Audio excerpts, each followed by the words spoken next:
ফুলকপি তো ভালো বড় হইছে আশেপাশে কারো দেখতেছি না খাইতেই বুঝি না আমি তো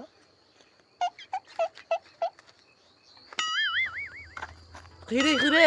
আমার খেতো দু ফুলকপি চুরা ফুলকপি চুরি করবা আইছস না তোরে আজকে একটা কিছু করবা দাঁড়া আইতাছি উফ ফুলকপি সেই তো আজকে রাইন না খালি সেই লাগবে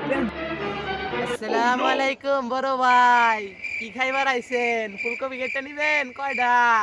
দাঁড়ান ভাই ফুলকপি চুরি করবে নাই তো ডাক্তার আমার কাছে ফুলকপির পাতা নাই তো তাহলে খাস তো আগে বেটা খা খা খা এনে দাঁড়া থেকে খাইয়া যাবি নাহলে বইয়া খাবি যেমনি মন চাই এমনি খাবি আমি এনে দাঁড়াইছি তুই খা না ভাই খাইতে দিব পাতা ও ভাই খাইতেই বল না খেলে কাম হইব না।